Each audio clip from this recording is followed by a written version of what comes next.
Okay, here's the definitive video on Samuel's property. I'm standing on the platform on the southeast side, looking down to the road. So all this from here, all the way over to the highway, to those two trees there, further back to those three trees, the tall one in the middle, that's close to the edge of his property. And Samuel, I measured from this edge to that tree is 170 feet. There's further beyond that, probably another 20 feet. Then he's got the shack. We'll go through there. That's a little shower. Haven't been able to work. And here's the outhouse. My project this morning was to change the toilet seat from a potty seat to a proper toilet seat.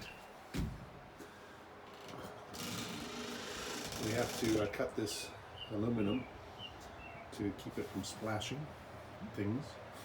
We're working that out. We keep a rock in front of it to keep it closed. So this yellow line here was Samuel's thinking of a 25 by 40 foot house located here, and the top of that is probably about 9 feet up. That all has to get carved down, so that's 40 feet by 25 feet, and where it comes down there, that'll be the other side. So the southwest corner is actually in the middle of the shack, so we'd be looking at moving that. There's an old compressor. If you look up the hill, that blue barrel, Samuel and I set today, and we ran some lines. One line to go down to the shower, another line to go down to the kitchen, and we haven't got all the pieces to get it to connect into the kitchen. But he's thinking for the time being, he'll pump into this upper barrel and just have it feed the two for simple water. Where you look up, you see the hydro lines there. Just below it, there's a bunch of scree. It's really large pieces of shale. Most of them too large to pick up, I think. And that's the upper reach of his property. We climbed up on Sunday with the group of us to the very top there, looking down, because there's a road. There's a road that zigzags over and then back up again, quite steep, but we were able to get up there. There's an old trailer that had some of that black piping that we're using, but otherwise it's useless. It's to be scrapped. So a guy left Samuel with a burden. Coming back, this is the area that's been designated as a septic area, and we're going to contest that to see if we can get that moved to below the hill here. So if we make another area, flat area below us out of this, see if we can use that for the septic field. Then get permission to build here. This is the shack again, some nice windows in it. And it's a little bit of a patio. We had the trailer set up, we've just taken that down. You can see this is where we've been cooking. Mom has been very busy today. Samuel set up a shelf. How did you manage to do that? Mom is... Oh, I'm just videoing. Hi. So Mom's been busy setting up a little kitchen. Samuel went and bought some things yesterday. We made a run into Squamish. We had to get these big buckets to put food in because last night we caught 2 of the mice in sticky traps. Samuel disposed of them today. But so he's got a bit of a wash basin, no water connecting to it, no drain yet. And then we've got a bit of a countertop for him, a useless fridge. And there's Samuel. But this is pretty useful living room, nice windows, incredible views from the windows. Over in this way, there's some cloud cover so you can't see everything. And over this way to the west or east. Yes, this is the east, right. I got the directions wrong earlier. And a second room with a loft. And this is where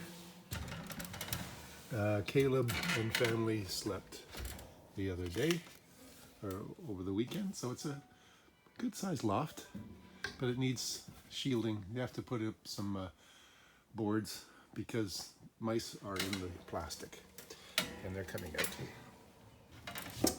But this one pops up. Okay, so out the other door. I got the directions wrong. That's the southwest. This is the southeast earlier. So the first thing we noticed coming here is somebody had come in and stolen the fire ring, the metal ring that was here. So Samuel, Joe, and I put some stones in, and we've had lots of fires. So looking down towards the highway again, that is an abandoned farm.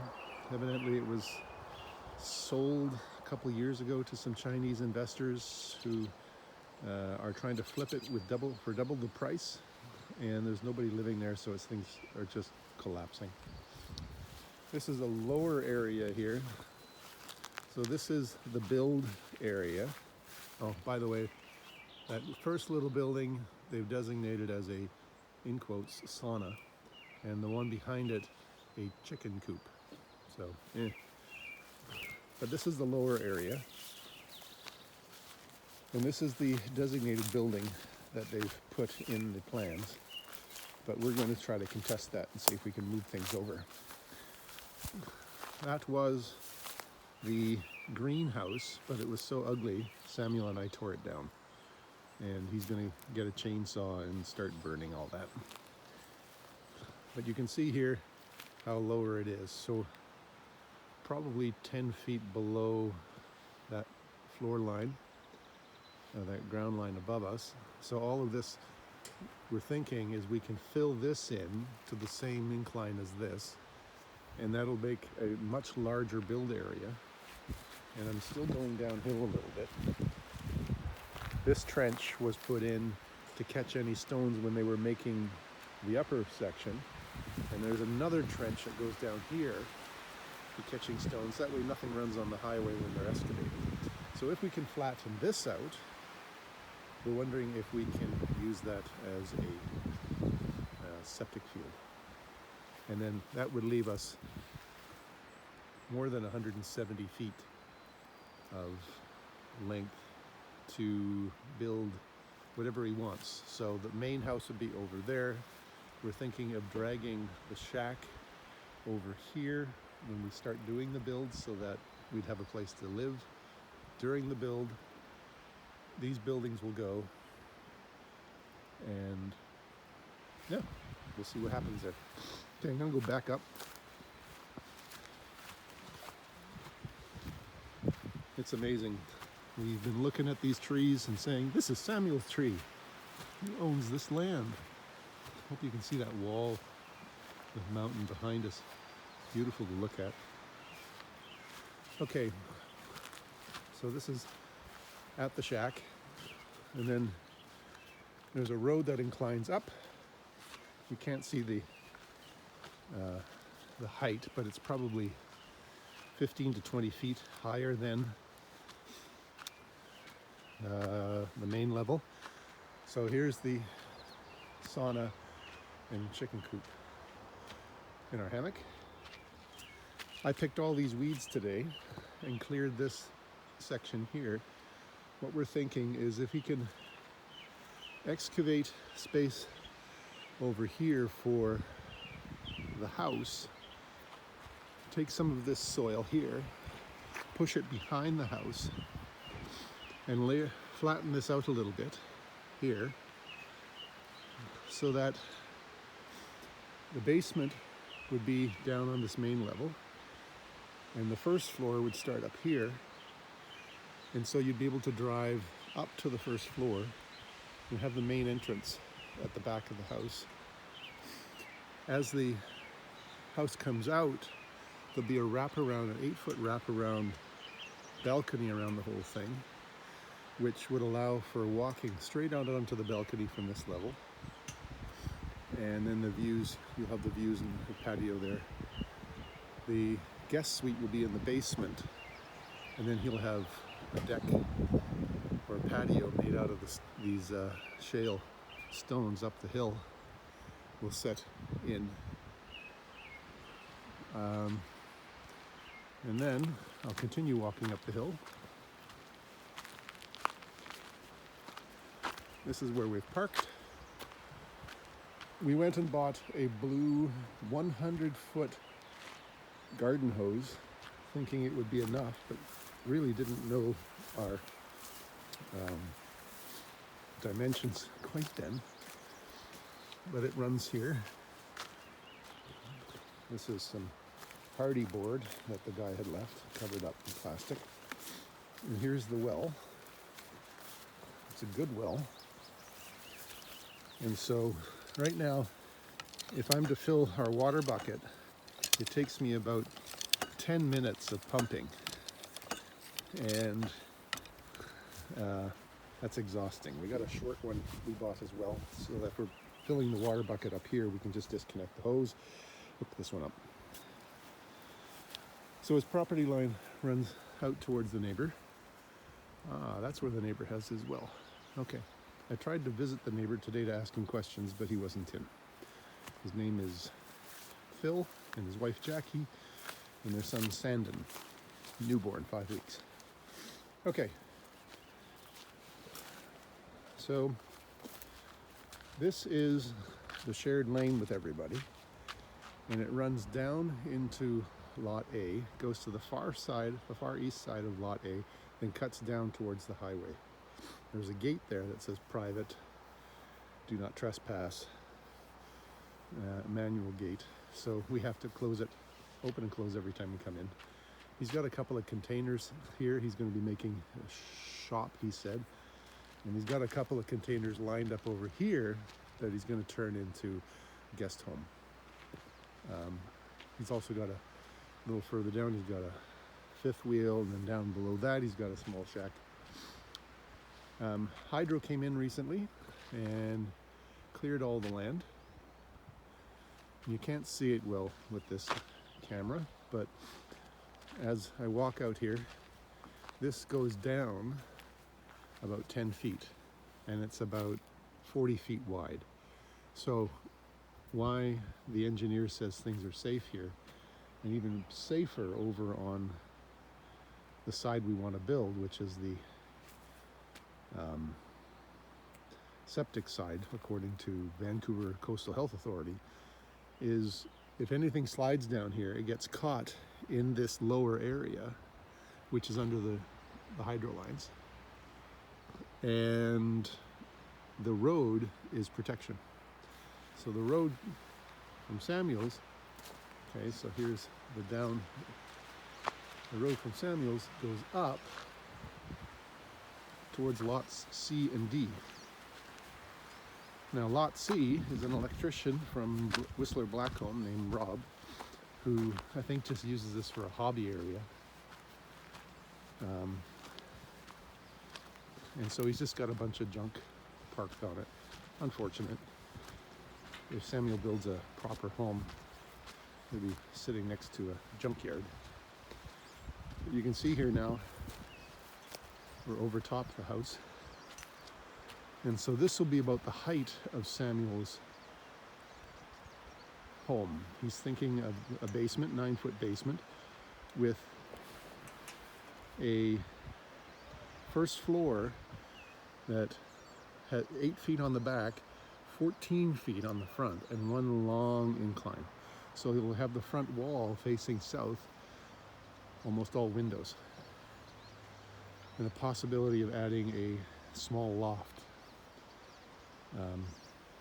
in the future on the front portion. Plus it'll have the wraparound deck. And this little area here is where he can park his car to get close to his house. The part where the van and our car is right now, thinking he could possibly put a garage there and shop, or put it down over towards the other side. Also, that's where a future cottage could be built, but we're having some issues with how will we hook the two homes up with the septic. But that'll all get figured out. This is this junk trailer that had a bunch of hoses in it that we've been making use of today. There's that blue bucket. Gives you perspective from what we're looking at before. Now he's also got another parking spot right up here. And this is the west side of his property. So here is the stake. So his property runs right down to the highway. So we're looking into C right now. And C has built a little shed, and he's borrowed electricity from lot D. And Sally said she heard some water running, so maybe he's got a pump or something set up already. So this is another section that could be leveled out, and you can use it for an overflow parking maybe. Set a camper up here when you have guests. And then we climb uphill here, and this is lot C. And lot C is a hodgepodge of trailers and vans, an old truck, another trailer, and a shack that has electricity to it. And then you see the hydro lines. One of the good things about the hydro lines is none of the towers are in Samuel's property. And so all you see are some cables. And from the cable down to the build area is probably well over 200 feet. So we're not concerned about any electromagnetic whatever. But so his property runs back there towards the top of that scree to about there, down to about 20 feet past his van, or even 30 feet, down to the highway, across, and back up the other side of the outhouse to that other parking spot. Okay, David, Asha, and whoever else, I'm sure that gives you a good clue. Thanks.